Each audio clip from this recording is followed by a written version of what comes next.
A very good morning 9th and the 10th class. Economics का chapter number 4 globalisation हम लोग कर रहे थे, जिसका first part of the video आप सभी को रिसीव हो गया होगा। सेकंड पार्ट हम लोग अब कर रहे हैं।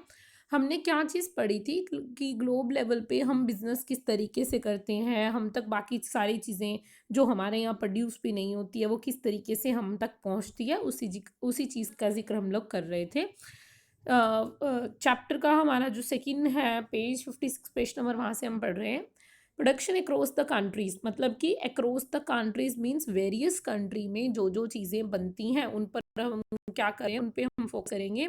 यहाँ देखिए, until the middle of 20th century production was largely organized within countries, यानी कि विद इन कंट्रीज मतलब हर एक नेशन क्या है, अपने अपने देश में प्रोडक्शन कर रहा है। What cross the boundaries of these countries were raw material, food stuff and the finish products, मतलब कि क्या बाहर जाता था, इस तरीके की चीज़ें जो रॉ मटेरियल वगैरह ये सब बाहर जा रहा है।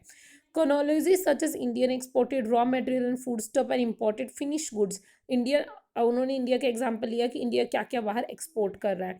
Trade was the main channel connecting distant countries. This was the before large companies cold multi national corporations, यानी कि बिजनेस की वजह से ही वेरियस कंट्रीज आपस में कनेक्टेड हुई हैं। हम लोग कुछ एक्सपोर्ट करते हैं या फिर कुछ इंपोर्ट करते हैं किसी एक नेशन से, उसी की वजह से इतने लार्ज डिस्टेंस पर भी हमारे तक किसी और नेशन की बनी हुई चीज़ हमारे तक पहुंचती है। A MNC is a company that owns or controls production in more than one nation. एक MNC ऐसी कंपनी होती है, मल्टीनेशनल कंपनी जिसको बोला जाता है, जो एक नेशन से ज़्यादा नेशन में अपना काम कर रही हो। MNCs set up offices and factories for the production in regions where they can get cheap labor and the other resources. Obviously हम वहाँ पर अपना बिजनेस सेट करेंगे जहाँ पर हमें थोड़ा फ़ायदा होगा, चीप लेबर का फ़ायदा हो या किसी भी चीज़ का हमें वहाँ से फ़ायदा होगा। This is done so that the cost of production is low and MNCs can earn greater profits. Consider the following example. यहाँ पर क्या बताया इन्होंने कि किसी एक जो चाइनीज़ कंपनी है वो क्या कर रही है, या फिर कोई और कंपनी इंडियन मार्केट में आके काम करती है, इंडियन मार्केट में उनको चीप लेबर मिल जाती है, इसीलिए एग्जाम्पल आप लोग खुद पढ़ेंगे। नेक्स्ट चलते हैं हम लोग। क्या दिया हुआ है कि in this example, MNC is not only selling its finished product globally, but more important, the goods and the services are produced globally.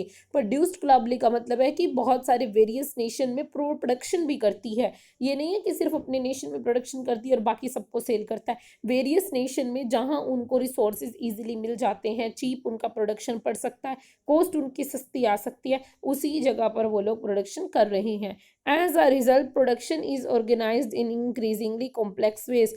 The production process is divided into small parts and spread out across the globe. यानी कि small parts मतलब किसी area में कौन से parts बन रहे हैं, किसी एरिया में कौन से पार्ट्स बन रहे हैं। In the above example, China provides the advantage of being a chief manufacturing location. Mexico and Eastern Europe are the useful for their closeness to the market in the US and Europe. India has the highly skilled engineers who can understand the technical aspects of the production. It also has the educated English speaking youth who can provide customer care services, मतलब कि जहाँ पर उनको जो अच्छा मिल रहा है, जिसकी क्वालिटी जिस भी कंट्री में ज़्यादा है, वो वहीं का काम वहीं पर कर रहे हैं। And all this probably can mean 50 to 60% cost saving for the MNC. The advantage of spreading out production across the border to multinational can be truly immense. ये क्या कह रहे हैं कि हमारी जो बॉर्डर के क्रॉस करके, बाउंड्रीज को क्रॉस करके हम जो बिजनेस करते हैं, उनका हमें मल्टीनेशनल कंपनीज को हमें क्या होता है, रियली हमें बेनिफिट्स होते हैं। आगे आपके पास interlinking production across the countries, यानी कि किस तरीके से प्रोडक्शन हम इंटरलिंक, मतलब किस तरीके से कोऑर्डिनेशन, कनेक्शन हमारा एक नेशन से दूसरे नेशन की तरफ बनता है बिजनेसेस की वजह से। ये चीज़ हम लोग पढ़ेंगे, तो ये हम अपने वीडियो के थर्ड पार्ट में करेंगे। बहुत ही थोड़ा थोड़ा पार्ट आपको कराया जा रहा है, तो जैसे आपको पार्ट कराया जाता है ना, ये इसीलिए इतना थोड़ा कराया जाता है ताकि content based question, it means जो भी आपकी बुक में से क्वेश्चन आ जाए, आपको हर एक क्वेश्चन का आंसर पता हो। ठीक है, मल्टीपल चॉइस क्वेश्चन आने लग गए हैं आपके, और क्वेश्चन में अब आपको बुक के बीच में से क्वेश्चंस आते हैं, इसीलिए थोड़ा थोड़ा कराया जा रहा है ताकि आपको हर एक चीज़ अच्छे से पता हो। तो अपनी बुक साथ में रखिए, जितना कराया जाता है अपना काम टाइम पर समअप करिएगा।